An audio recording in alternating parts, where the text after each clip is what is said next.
Hi, welcome back to the channel. I'm Michelle, and today I'm going to be sharing what I've been reading so far in the month of March. I'm going to leave all the books, the titles in the description down below. I'm not going to Amazon link them. I've done that in the past, but I've made the decision not to support Amazon in the future. I never had an Amazon storefront or anything like that, but I would directly link them for the ease of access for you guys. But I'm just going to leave the names down below of the books I'm going to talk about. I encourage you to check out your library. Check out various thrift options. Don't necessarily go buy just because of ease. Think about where you're spending your money and be mindful of that. And that's actually one of the books I'm going to talk about today. So I'm going to turn the camera around and show you the books I've been reading. All right, so first book I'm going to show you is Your Money or Your Life, 9 Steps to Transforming Your Relationship with Money and Achieving Financial Independence. This is an older book, so it's got some dated references in it, some numbers in it, some facts that are older. But like I said in my intro talking to you, I've been trying to be more mindful about my spending and deciding where I'm going to put my money. And this is one of the books I was looking into for my oldest as we prepare for, high school in a few years. I really want her to be mindful of money and how it works and how spending it. So here is the table of contents here. And I really do like it. It does take you over I think there's a lot of information on there about budgets and how to set up a budget and things like that. But I don't think we're necessarily addressing our relationship in money, because especially in this country, money, profit seems like the most important thing. It's gotten to the point where it can, buy anything or anyone you want. So understanding your relationship with money, I think, is really important. That's why something I really want to focus on with my children as they get older. But what I do really like here is it doesn't just go over a budget. It goes over how much of your life energy are you spending. I know that kind of sounds hippie-ish, but it's got a point to it, that it's not just profit versus loss. When you have a job, you're not just putting in effort and time, you're putting all these different resources into it. You spend a great deal amount of time, and this is why I have it highlighted here. This is an example of life energy versus earnings. So you're not just looking at what your paycheck is versus, your income versus your expenses. It's more than that. And we really need to wrap our heads around how we view that, especially when we're making our budget, that yes, would this job necessarily meet our expenses? But if we're expending the most of our energy doing that, is that really how we want to spend our time? If volunteering is something that's really important to you, do you want to sit behind a desk, crunching numbers, whatever it may be, but not be able to make a difference? Sure, you're bringing a paycheck in, but you're wasting your life energy on that. So it does take you through the process of making a budget, and it does summarize this in the back real quick. Again, some of the references are dated, but I still think it's usable. And I do like that there's examples throughout the book of different people and kind of how they've used it. So making peace with the past. And I really enjoy that this book has specific reflection questions. So you're not just, making a budget, you're going over why you're doing this, how you're doing these things. Because I do think that is important. One of the things it talks about, going through your budget, something you should be focusing on is this thing you're buying in front of you worth the amount of time and energy you put into to earn the money to buy that? And that's something I think I've naturally instilled in my kids. I think one of the things growing up for me personally, not having money in my family, is when you look at something like a t-shirt at the store and you look at the price, you actually calculate in your head how much you had to physically work at your job to pay for that item.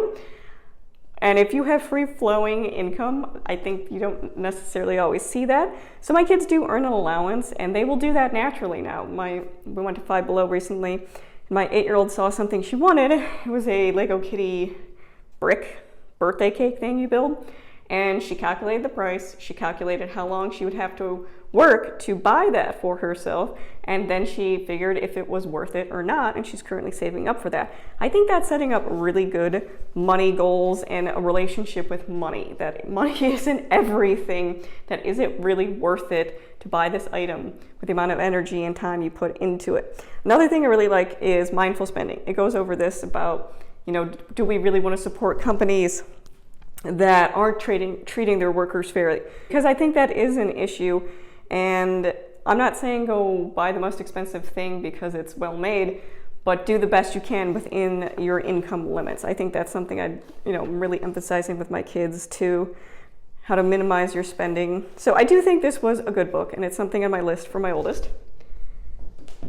Next is Let's Move the Needle, an activism handbook for artists, crafters, creatives, and makers. So I've, in a previous video, talked about, I think it was a craftivism book, and that took you through different craft movements and also different projects you could do. This one I really enjoyed because it does give you craft ideas, but it really takes you through the reflecting of what do you want to address, how you're going to address, how you're going to get people involved in that. So it really does lay it out for you nicely. So the first thing you're finding is your why. Why is this thing important to you? And then it brings you through the book. Kind of the beginning, I believe, is the history, different history movements. Yeah, so dive into the history of craftivism, which was, again, in that other book too. But talking about how you can take things that are important to you, things you're concerned about, social justice issues, and I actually use your art to make a difference. So I think that's really interesting. And then again, I do like how it has the reflection in here throughout the books. It's asking you questions to really think about what matters to you. Why does this matter to you? What can you do about it? Because I think a lot of us are feeling helpless these days. A lot of us need to do something. And I think even if it's, crocheting something or embroidering something, it makes a difference. And it could lead to difference, as you can see in the different movements it's talked about in here. And then it does give you kind of a formula. So it's about being a problem solver. We can't just sit there and complain about what's wrong. We have to go out and we have to make a change. So observe, listen, wonder, believe others, confront reality. So I do like how it kind of guides you through that. And when you get to things like groups and how do you create a craft group that is working towards activism, it gives you literally step-by-step instructions of how to create that. How do you handle conflicts? And then how do you get that information out to people? How do you get people to know about this specific group? So I think it's a really good outline. I think it has really good reflections for you to figure out what you want to do and how you want to do it. It has a lot of guidance with that. And in the end, it does have some templates. Again, some self-reflection,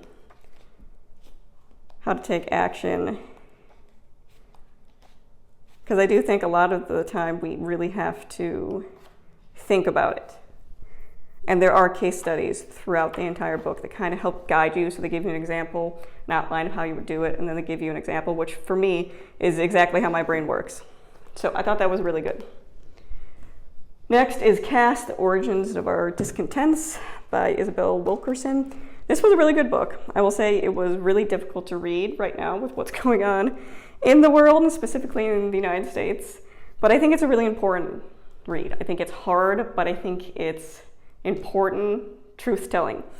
So talking about the caste system, and I did learn some things, with our social justice units, with our United States history the last 2 years. I feel like I'm pretty well informed on a lot, but I definitely learned some things in here. And one of the things I really love about this book is the perspective that it's brought. It reminded me of a little bit of a previous book I've talked about, which is White Supremacy in Me and Social Justice Parenting, because the author often gives throughout the book personal experiences and personal experiences of other people of color and different situations they've been in where they've been mistreated or assumptions have been made just because of the color of their skin. I think that's really important for people to read that don't deal with that on a daily basis, and that's often brought up in the White Supremacy in Me book, really diving deep into the bubble that a lot of, I can speak for myself, white people live in, not dealing with this daily discrimination that so many people deal with. I feel like that's a perspective a lot of people need to understand.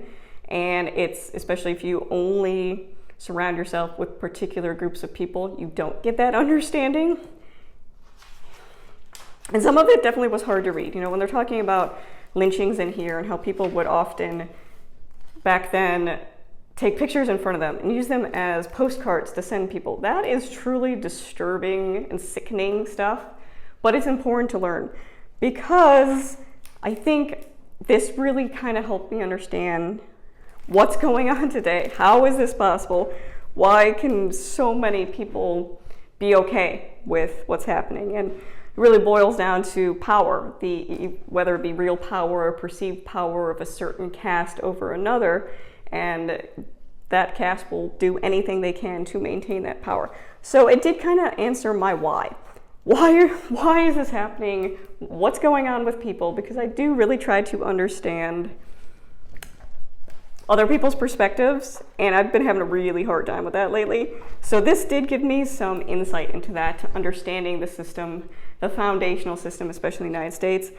Again, it talks about the caste system in India, which I wasn't really aware of, and relates to this and her experience with people in different conferences talking about that.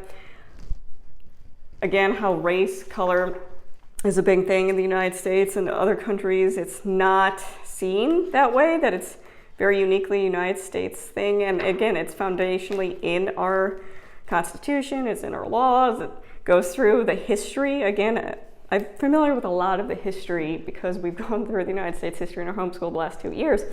But it literally brings it kind of all together. And it's not about solving the problem. That's not what the book is about. It's about making people realize that it exists and that there's no easy solution. And when it comes down to it, the most frightening part is that it's up to each individual. And that can be hard right now because there's a lot of ignorance going around and there's a lot of ignorance being put into power. So when you hear that, it's truly concerning. But really, I think it is where we move from here. Moving from that ignorance by recognizing the past, recognizing how it's affecting the future, and recognizing the systems in place that are meant to oppress certain castes.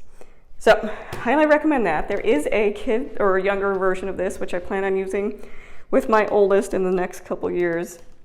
But this is something I would definitely have her read in high school as well, because I do think it is important. So the last 4 I'm going to talk about, less serious, is my latest Bridgerton series binge. So I've read 16 of Julia Quinn's books at this point. This is kind of my escapism. Again, I usually get them from my library if it has it. If not, I thrift them. So this is the latest series. This is the Smith series. And if you've watched or read the original Bridgerton, or not the original, because some of them are older, but if you've read the Bridgerton series or watched the Netflix series, it is made reference to this. The Smiths are the musicals. They're horrible instrument players. They're all women. So there's made reference to it. So I'll just quickly go through these. So this one is about Honoria Smith. So she's the youngest daughter of an earl, and her brother gets into a duel, and it goes through in the beginning of the book about how that happens. He wounds someone really bad, and that person's father is really mad and threatens to kill him, so Daniel leaves the country, which means that Honoria has no one to chaperone her, because again, we're living in a society where women have no power. So Daniel's best friend agrees to help and watch over her and help her find a match, and the story goes on from there. So that is that one. So this is Marcus and Honoria. Next one is, this one is about a Daniel and Anne Whitner. So this one was really good. This reminded me of Benedict's story. So if you're a fan of Benedict's story from the other Bridgerton books, I think this is very similar. She finds herself, Anne, in a situation where she's young and a charming, older, rich man takes advantage of her in various ways, and it ruins her reputation. But she retaliates, and this is something I really like about Julia Quinn, is her very strong female characters. They don't just stand there and take it, they fight. And she did. She ends up fighting the man and scarring his face, and he vows revenge and all these things. So she ends up she gets disowned from her family. She ends up having to become a governess, which is kind of like a nanny teacher for another family. Happens to be Daniel's family, which one of the things I really liked about these books is it's a continuation. The stories are all continuations. The focus is on a different character, but it's almost complete continuation of the story, while the other Bridgerton books are, you can read them separately, and sometimes they intermix, but not often. The characters very much move from one book to another, which I enjoyed. So with this one, Daniel does return eventually, because again, he left the country because he was afraid that one man would kill him for hurting his son. So Daniel and Anne start a relationship, and it goes from there. But what I specifically like about this one is I think it goes a little darker. I think it goes into the relationship between men and women, when men, in a society where men have the most amount of power and women have very little, and that this particular female character was unwilling to let go of all that power and let it be okay. So it does have some violence in here. Nothing overly graphic, nothing that I find concerning, but as a female, it does put me kind of in a triggering way, the idea of being put in a position by a man and not having a way out. So I think this one was really good. And it's funny because when towards the end of it, I talk about Daniel and he was in a duel with another man. That man was Hugh. Hugh comes into play in this book. And it was when I was reading the end of it, he plays a more important role, Hugh. I was like, oh man, I hope one of these books has Hugh in it. And it's funny because the very next book is Hugh and Sarah's story. So Sarah is her cousin. And I have to say this is one of my favorites. It ranks up there as one of my favorites just because it's a story of love and acceptance, which for me, that's the biggest pull. I'm not into, smut. I'm not into just the dirty parts of books. I really like the emotional connection, but also connection of love with total acceptance of a person. So in this is about Sarah and Hugh. Hugh, again, was wounded in that duel. He has a permanent leg injury, and it prevents him from doing a lot of things, and it kind of goes over the vulnerability of a man if he can't perform the way that other men would do during the societal time. He can't go hunting, he can't do a lot of the things a typical male would do, so he wrestles kind of with that. And Sarah, at the same time, it's kind of a hate to love relationship. They don't like each other. She blames Hugh for her cousin, not Daniel, not being around during the time. So it's an interesting story. It's very, I don't want to say sweet because I feel like sweet is corny, but I really love how the story comes together. And again, a really strong female characters. In a lot of these books, it's the female character saving the man, which I really like. So I read this one actually twice, but it was really good. Which means to the last one, which is The Secrets of Sir Richard Kenworth. Again, really enjoyed this one. So this one is about Richard, and again, another cousin, Iris. And this one was really good. I think it's a really good story. It's about Iris and Richard. So Richard is looking for a wife, and we're not told through reading it why he needs a wife so quickly. He needs to marry within 2 weeks. Iris, again, is not one of those characters that is seen as beautiful. She's often overlooked, so she finds it suspicious when he shows interest, and they get married very quickly. And there's this secret throughout the book where you don't know why he needed to get married quickly, but there's a workup to their relationship throughout, and then the reveal at the end of why he needed to marry her so quickly and why he specifically chose her. And it is difficult because I got angry reading this. I'm like, why would he betray her like that? But it's one of those I also read twice, because once I read The Secret and finished the book, I really wanted to go through and read it again from the perspective of knowing what that secret is and his motivations behind it, to kind of get the other perspective of the character. But again, I think it goes into that darker betrayal, trust, also aiming at societal, what's okay with men and women. And I think it's a really, really good book. These by far were my 2 favorites of the series. And again, I read both of them twice. So I would say that these 2, Eloise's story and Benedict's story, are my top favorites. So that is everything I've read so far in the month of March. I did just get another series of books from the Bridgerton series to continue on. But you can see it was a mixture of some real on-topic, important books, but also some getting away from the world and exploring different thoughts and feelings. And I think that's the best way we can really do. We have to have a balance of real awful things, and then things that make us feel happy and think and joyful. So if you have any specific questions, let me know in the comments below. If not, thank you for watching.